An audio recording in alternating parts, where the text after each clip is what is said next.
All right, guys, we're going to be looking today into chapter 12 on some food safety concerns. And we're going to start by looking at just an overall introduction to food safety.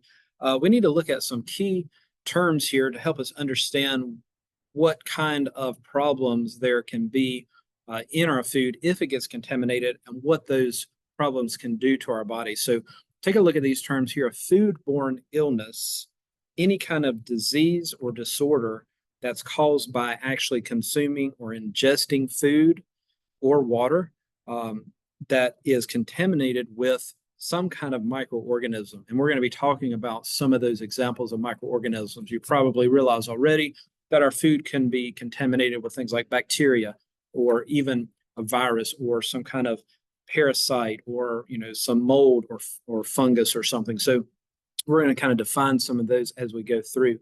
So any kind of disease that is caused or disorder that's caused by ingesting the actual microorganism, the living organism that has penetrated or contaminated our food. We eat it, we eat the food that contains that living organism. That living organism starts to make some kind of toxin or poison that affects our GI tract, mainly our small intestines. And it's going to give us those, kind of common GI tract problems such as diarrhea, vomiting. The word pathogen you've probably seen before. That's any kind of disease-causing agent, and many times we're thinking bacteria or virus or again some kind of fungus that has contaminated our food. If it's causing some kind of disease and it's coming into the body, then it's considered to be a pathogenic agent, right? Look at foodborne infection. An infection here means that you're getting that. You're actually getting the living organism, that microbe inside of you, and it starts to, multiply, basically invade the body. It's considered to be an illness where, that pathogen, that disease-causing agent gets into the body, and it's actually, invading the body's usually intestinal tract again, or spreading out into our tissues, perhaps even getting to our blood. That would be called sepsis. So you've got an infection from that foodborne pathogen. Okay. And then we've got one more term here: food intoxication. Intoxication means that you're eating something that had some kind of contamination, where you've got usually it's something like a bacteria that has produced toxins, poisons, and you're basically eating the toxins. So maybe the bacteria is no longer there, or it's in very low concentration, but you're eating the food that has been contaminated by the microbe and has released toxins, and it's those toxins, those poisons that get into our system that cause us some kind of intestinal problem. And so we're going to be looking at some of these examples as we go through. Some of the pathogens, disease-causing agents that we'll kind of look at. One thing we do have to realize, and this is kind of the good side of things, I guess, certain food microbes are beneficial. They are helpful to our foods. They give foods, these are the healthy bacteria, if you want to think of it that way. This is, good kind of bacteria. They may change the color of our food that we're eating. I think of things like blue cheese, right? You've got cheese and it actually has mold in it that, contributes to the color, but also contributes to the taste, contributes a little bit to the texture as well. So certain types of cheeses, breads that, maybe you're a baker and you're baking bread at home and you're using yeast as a leavening agent rather than, the chemical leaveners, like baking powder and baking soda and all that. And so you're using yeast. That's a microorganism. That's very beneficial, right? It gives it flavor. It gives it texture. So those are helpful, beneficial. We think about things like yogurt, right? Yogurt that has live cultures in it. Those are helpful bacteria, lactobacillus type bacteria, that's providing the taste, the flavor, and those probiotic characteristics there. So those are the beneficial type. But chapter 12 really is making us kind of being aware of those microbes that contaminate the food, making it unsafe. Now, again, most of the time we think of pathogens, but we also have to realize that there could be other things that have contaminated our food source, whether it's some kind of insect or part of an insect, or maybe even some kind of chemical. Maybe there's a pesticide that was used that didn't get washed off properly.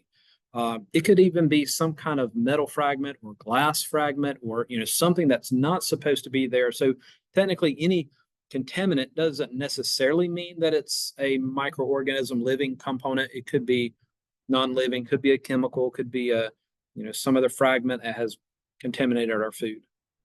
There again, most of what we're looking at in this chapter is going to be something like bacteria, virus, parasite infection. Okay. And so let's look at some of the sources, right? So, we could probably name some of these already, pathogens that normally cause this type of foodborne illness. How do you pinpoint where they're located? They're pretty much all around us. It could be an airborne pathogen, an airborne particle. It could be a virus particle that's airborne. It could be in our water, that maybe the water is contaminated. We'll talk about a couple of examples of protozoan parasites that will live in water and do fine in water. And if they make their way into our drinking supply, drinking water, that's a source of foodborne illness. It could be soil that didn't get washed off of our food supply correctly. It could be sewage. It could be on different surfaces. So lots of different places would be the source. How do we ingest it? How do we get it into our bodies? Well, it could come through our skin. It could come through, if it's a respiratory virus, we could come through our nasal passageways. Of course, we have microbes that naturally live in our gut, those natural microbiota. And so as long as they're under control and are in the area of our large intestine that they should be, everything's fine. You've got a nice balance. But there are times when that balance gets, that ratio of the healthy bacteria and the pathogenic bacteria, sometimes that ratio gets off, and you may have an illness that develops because of these unhealthy bacteria that's inside of our intestines. And then animals, you could be talking about rats or something that harbor certain microbes, or even things like fish or chicken or pork that maybe have a microbe that doesn't get cooked to the correct temperature, and now that microbe is still living and can be transferred to our bodies that way. So a lot of different types of pathogens and a lot of different sources. So these are some common routes for transmitting these types of pathogens. And again, this is nothing too surprising, I guess. I know it's something that we don't normally like to think about, especially if we are, eating out a lot. I know we have a busy lifestyle, and a lot of times we are getting food out from places. And so, we of course expect that our food places are going to be inspected and cleaned properly, but you just never know. And so we do have to look out for things in restaurants and things. Vermin, that's the way of saying any kind of animal that may transmit some kind of pathogen. Usually you're talking about flies that may land on food and transmit some type of pathogen that way. It could be a roach, it could be mice, rats that invade a place where food is being prepared. So that's a source. Another source could be the people handling the food, of course. Of course, there's guidelines, there's inspections, there's things that food handling workers should follow. But if a person forgets to wash their hands and then spreads something to the food source, that can be a route for transmitting some kind of pathogenic agent. Also, improper food handling. In other words, cross-contamination. Later in this chapter, we'll look at cross-contamination a little bit more, and the chapter gives us some tips on making sure that we're not handling raw meat and handling vegetables at the same time or in the same location, that everything's being stored at the correct temperatures, that your refrigerator freezer is operating correctly. You should be checking that. Make sure you've got the correct temperature there for the refrigeration part and also the freezer part. So we'll look at those as we go through. Now, take a look at this. I think this is kind of interesting. When we think of microbes, we think of pathogenic agents, we think of bacteria and viruses and fungi and all of that. If you've had a microbiology class or a biology class, you probably realize that in order to grow some kind of microbe, you got to have these are living cells, living organisms. They have to have places that are warm. Usually, we'll see some examples of things that don't necessarily need a super warm environment, but we need a warm place. We need a source of moisture. You need a source of nutrients. A lot of times microbes require oxygen. Sometimes they don't, but sometimes they do require oxygen. But if you notice the high-risk food categories, whether it's kind of like on the pictures here, we've got some chicken here and looks like maybe some I'm not sure exactly what that is, some kind of pudding maybe, and then you've got some seafood here, shellfish. High risk foods, they kind of have the same type of living environments that microbes need in order to survive and multiply. So high risk foods are going to have a warm temperature. So if you've got raw meat, make sure it's kept cold so that you don't have pathogens settling in on the raw meat and growing there, because it's if it's warm, if it's moist, got a lot of protein there that serves as a nutrient. Usually if it's a relatively neutral, maybe somewhat acidic pH, that's generally desirable for the microbes to thrive in. So let's kind of look at some foodborne illnesses and kind of go through here. Usually we're talking about problems affecting our GI tract, our digestive tract. I'm sure just about everybody watching and listening has had some type of what we call stomach flu before. We'll kind of talk about that briefly. But things like nausea, kind of feeling sick on our stomach. It could obviously be lead to vomiting, diarrhea, cramping in the intestinal area, abdominal area. And so those are your general GI tract symptoms that come along with foodborne illnesses. High-risk populations, probably not surprising here, very young and very old. And that's, just because of the immune system. Pregnant women, there's a lot of demand on the woman's body there because the woman is pregnant, and so that can be a high risk area too. And then anyone that has some type of ongoing infection or chronic disease or immunocompromised, they can be a high risk population for some kind of foodborne illness. Maybe you've seen this before. Sometimes we call the intestinal flu the stomach flu. Just your book kind of mentions here that it's not truly the respiratory flu here. We use those words interchangeably. If you say somebody's got the stomach virus, sometimes you'll hear somebody say that's called the stomach flu. But remember that the flu, the influenza, technically that's a virus or a group of viruses that affect the respiratory tract, where we've got, respiratory symptoms, coughing, maybe fever, body aches, usually, those types of things. But what we're dealing with here is the GI tract foodborne illness. And so you're not going to have, you wouldn't experience the normal respiratory signs when you have a stomach flu or foodborne illness in our GI tract, right? You may still have a fever if it progresses, if that foodborne illness, progresses and causes some other problems, in our tissues, or like I said, even into our bloodstream.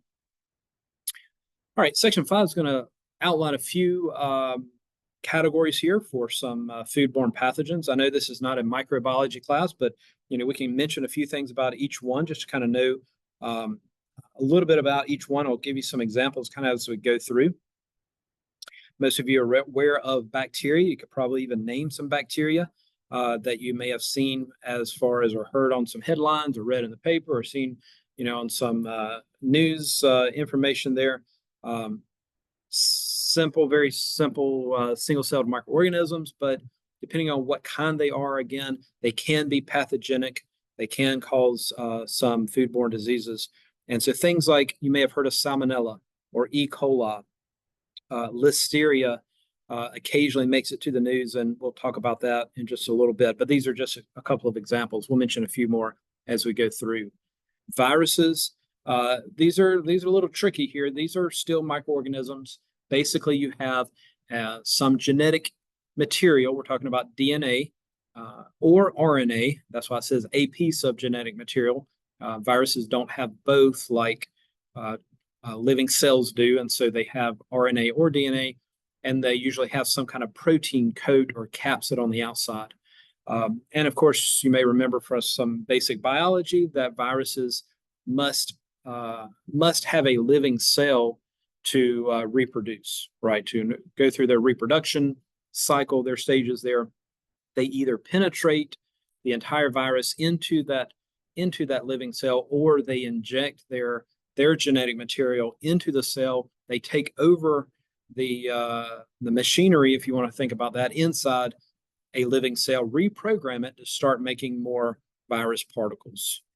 Fungi, these is a group of organisms that live on dead and decaying matter. They can contaminate our food, and we'll kind of look at a couple of examples there. Protozoa, another group of single-celled microbes, a little more complex than bacteria, but we'll talk about a couple of examples there for the protozoan category. And then worm parasites. It's usually something like a roundworm or tapeworm, type of flatworm, that potentially could be spread in food. Usually, we'll talk about these in a minute, but usually you'll see those in undercooked or raw foods. And so we'll see a couple of examples. That's just kind of a brief introduction to those 5 main categories.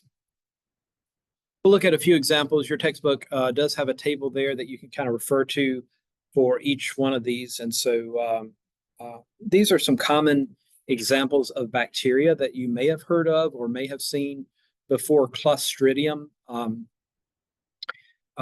If you've had this is normally found in soil.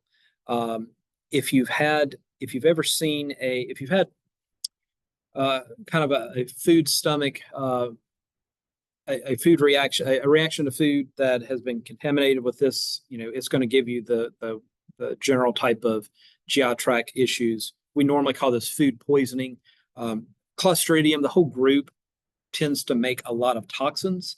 And so this is where you could experience the food intoxication. If you've ever at the store, or if you're canning, in this chapter, we'll kind of talk about some home canning preservation techniques and things to watch out for. You got to make sure you've got the correct temperature to can something. Maybe you're doing something like tomatoes versus you're canning green beans, or you're canning potatoes or something like that. You got to make sure you got the right temperature and the pressure. Some things require higher temperatures, so you may use a pressure canner. I know that's a lot of information, but you have to be careful, because if it doesn't seal correctly, then Clostridium may still be viable inside of that canned jar, and it'll start reproducing and growing inside of that. Clostridium is usually anaerobic. It doesn't require oxygen. And so a lot of times it'll cause a bulging of the can that it's in. So whether if you've got a glass jar, it'll cause the lid to kind of dome upward and put pressure there, because it's going through cell respiration inside of that jar.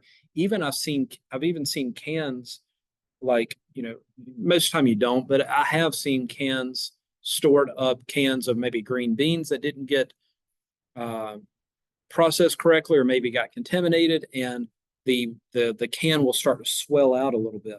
And that's a good indication. It's a bad thing, but it's a good indication that there's some kind of contamination, usually something like Clostridium.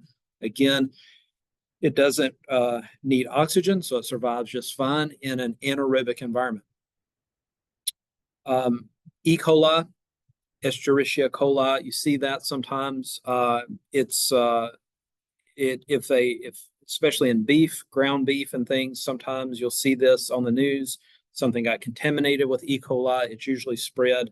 If there's any kind of fecal contamination, sometimes crops get sprayed with water or watered with a water source that maybe had got contaminated. Maybe there's a cow pasture nearby, and some of the waste got into the water supply, and now they're using that to irrigate the crops, and so it can be some cross contamination that way. Listeria, sometimes you hear this on the news. This is one that generally lives again, it's a bacteria. It generally can live in cooler temperatures. And so things you'll hear about Listeria sometimes is in cold cut meats, like deli meats, can survive in the cooler temperatures and can thrive in the cooler temperatures, refrigerated type temperatures. And so you even hear about Listeria in ice cream, or again, things that maybe yogurt or things in a colder section, right? That it can contaminate and live just fine there. And a lot of times they suggest that pregnant women, again, stay away from things like cold cuts and deli meats because of the potential for having Listeria contamination. Salmonella, the most common places you hear about this is in undercooked meats or dairy products or chicken or eggs. Sometimes you hear about salmonella contamination. And then staph, again, Staphylococcus, it produces a toxin that can cause food poisoning. Sometimes it's seen in meats and even dairy products. Next category we'll look at briefly, viruses. Some of the more common viruses, the norovirus and rotavirus, you've probably heard about those. Both of those cause your classic GI tract type illnesses, vomiting, diarrhea, cramping. Usually you see the rotavirus a little more in children, usually last 3, 4, 5 days, maybe a week. And so there's a problem there of dehydration. You got to make sure that you have proper fluids coming in, because if you're losing a lot of fluids through diarrhea or vomiting, that can certainly be a problem. The norovirus, similar type symptoms. It can affect any age group mainly, and usually the symptoms only last a few days. And so this is a lot of times when we hear about someone having that stomach flu or the flu bug, it's probably something like a norovirus type of a infection. A little bit more severe, you may have heard of hepatitis, inflammation that occurs in the liver cells, and so the hepatocytes. And so here we have hepatitis A. That can be a foodborne illness as well. There's different strains of the hepatitis virus, but A seems to be the one that's more prevalent as a foodborne contamination. The fungal group here, the contamination here mainly is in the aspect of thinking of molds, some kind of food that maybe got contaminated, or maybe it's just gone bad, or bread that's been set out and maybe it's a little older, past the expiration date or something, and it's going to have mold that it probably has the spores there already, and then the mold may start to grow. Some molds are more toxic than others, and so there's something called an aflatoxin that's produced by certain types of molds. And so sometimes you see that in the agricultural area. So something like corn or wheat that gets that's harvested, they'll check, the farmers and the ag places usually check to see what percentage or how much of this aflatoxin is present, if it is present, in a particular crop of corn. And so it can cause similar types of GI tract infections as well. Usually you don't hear a lot about fungal contaminations, other than, again, I've got some bread that has molded and I just know that I need to throw that out. Or you can sometimes smell it inside of there, because that mold is going to go through cell respiration. It's going to produce some a different smell to the bread or something. Wild mushrooms, these obviously can be toxic. You have to be extremely careful if you are trying to harvest any kind of wild mushroom, I strongly suggest not doing that unless you are trained in this area. And so the poster child, of course, for a lot of times the mushroom that you see a lot of times, even on kids' cartoons and things, you see the little red cap mushroom. This is one of the most highly toxic mushrooms, the Amanita type mushroom. And so occasionally you'll hear about maybe a household pet or maybe even a child finding some type of mushroom, putting it in their mouth. That can be a severe toxic problem and can be fatal. And so you have to be extremely careful with pets and of course children when it comes to wild mushrooms. Last thing we'll look at is the protozoan category and the parasitic worm category. You don't hear a lot about these in the U.S., but occasionally the protozoan category, the Giardia, Cryptosporidium, these are usually waterborne illnesses, and they can get into a water source. If you have water that's supplied by a municipal area, county water or city water, they routinely test for this, and they routinely do things like chlorinating water and adding different chemicals to the water to check for these types of things. And so it's usually not a problem. You don't hear about this a lot. Toxoplasma, you may have heard of before. This is usually transmitted through a fecal route. And so again, we kind of go back to pregnant women. A lot of times you hear a suggestion for pregnant women not to dispose of any of their pets if they have a dog or if they have a cat, and they're in charge of cleaning up the litter box or walking the dog and trying to clean up from the feces there. So they suggest during the pregnancy time not to do that, or to be very careful if you are making sure you are washing your hands to avoid any kind of toxoplasma contamination, because it's a fecal oral type of a route here, and can cause some problems there. Parasitic worms, again, we don't hear about these very often. The Trichinella that's listed there. This can be found in undercooked meat. Things like pork. Sometimes you hear about pork. And of course, in the U.S., we have a lot of regulations and a lot of testing and things done. So again, this is not heard of very often, but in other locations it may be more common. Trichinella is just a worm parasite that can infect us and give us can cause a lot of problems. And then Anisakis, this is similarly a parasitic worm. This is more like a roundworm or a nematode type of worm, and usually the transmitting agent for that is undercooked fish, even including sushi. And so if you eat sushi, you just have to go to a reputable place to get the sushi from, and of course, make sure that everything is fresh there. So thanks, guys. This was just kind of an introduction. We'll continue this in video number 2.